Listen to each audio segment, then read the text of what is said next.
BJP bucket ಹಿಡಿಯುತ್ತಿದ್ದಾರಾ Prashant Kishor? BJP agent ಆಗಿ ಬದಲಾದ್ರ ಪಿಕೆ. ಈ ಸಲ ಉಲ್ಟಾ ಹೊಡೆಯುತ್ತಾ ರಿಸಲ್ಟ್.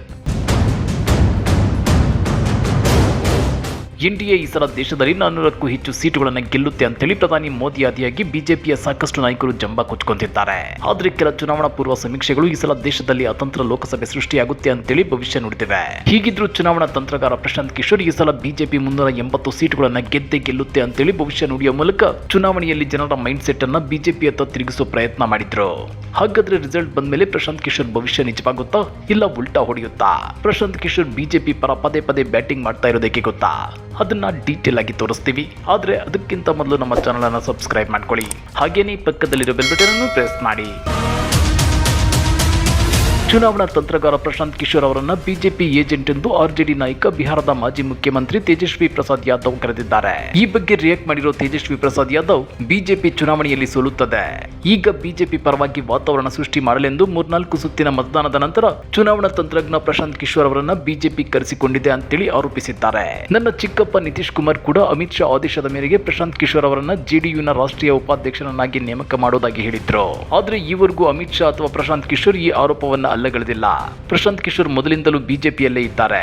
ಅವರು ಯಾವ ಪಕ್ಷಕ್ಕೆ ಸೇರಿದ್ರು ಅದು ನಾಶವಾಗುತ್ತೆ ಅಂತೇಳಿ ತೇಜಸ್ವಿ ಪ್ರಸಾದ್ ಯಾದವ್ ಹೇಳಿದ್ದಾರೆ. ಪ್ರಶಾಂತ್ ಕಿಶೋರ್ 2019 ಲೋಕಸಭಾ ಚುನಾವಣೆಗೂ ಕೆಲವು ತಿಂಗಳುಗಳ ಮುನ್ನ ಜೆಡಿಯು ಸೇರ್ಪಡೆಯಾಗಿದ್ರು. ಆದ್ರೆ 2020ರಲ್ಲಿ ಪೌರತ್ವ ತಿದ್ದುಪಡಿ ಕಾಯ್ದೆ ಕುರಿತು ಜೆಡಿಯು ನಿಲುವನ್ನು ಟೀಕಿಸಿದ್ದ ಪ್ರಶಾಂತ್ ಕಿಶೋರ್ ಅನ್ನ ಜೆಡಿಯು ಪಕ್ಷದಿಂದ ತೆಗೆದುಹಾಕಿದೆ. ಪ್ರಶಾಂತ್ ಕಿಶೋರ್ಗೆ ಎಲ್ಲಿಂದ ಹಣ ಬರುತ್ತಿದೆಯೋ ಗೊತ್ತಿಲ್ಲ. ಪ್ರತಿ ವರ್ಷ ಬೇರೆ ಬೇರೆ ಜನರೊಂದಿಗೆ ಕೆಲಸ ಮಾಡ್ತಾರೆ. ನಿಮ್ಮ ಡೇಟಾವನ್ನ ಪಡೆದು ಅದನ್ನ ಇನ್ನೊಬ್ಬರಿಗೆ ನೀಡುತ್ತಾರೆ.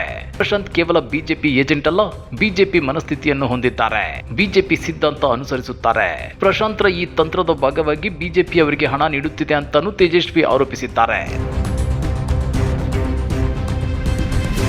ಇನ್ನು ಬಿಜೆಪಿಯು ಪ್ರಶಾಂತ್ ಕಿಶೋರ್ ಅವರನ್ನ ತನ್ನ ರಾಷ್ಟ್ರೀಯ ವಕ್ತಾರರನ್ನಾಗಿ ನೇಮಿಸಿದೆ ಅನ್ನೋ ನಕಲಿ ಸ್ಕ್ರೀನ್ಶಾಟ್ ಸಾಮಾಜಿಕ ಮಾಧ್ಯಮದಲ್ಲಿ ವೈರಲ್ ಆದ ಬೆನ್ನಲ್ಲೇ ಆರ್ಜೆಡಿ ನಾಯಕ ಪ್ರಶಾಂತ್ ಕಿಶೋರ್ ವಿರುದ್ಧ ಈ ಆರೋಪ ಮಾಡಿದ್ದಾರೆ. ಇನ್ನು ಇತ್ತೀಚೆಗೆ ಸಂದರ್ಶನದ ವೇಳೆ ಪತ್ರಕರ್ತ ಕರಣ್ ಥಾಪರ್ ಮತ್ತು ಚುನಾವಣಾ ತಂತ್ರಜ್ಞ ಪ್ರಶಾಂತ್ ಕಿಶೋರ್ ನಡುವೆ ನಡೆದ ವಾಗ್ವಾದದ ವಿಡಿಯೋ ಸಾಮಾಜಿಕ ಮಾಧ್ಯಮದಲ್ಲಿ ವೈರಲ್ ಆಗಿದೆ.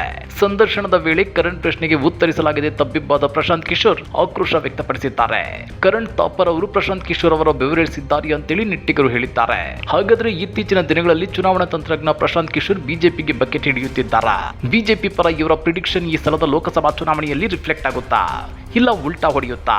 ಕಮೆಂಟ್ ಮಾಡಿ, ವಿಡಿಯೋ ಲೈಕ್ ಮಾಡಿ, ಶೇರ್ ಮಾಡಿ.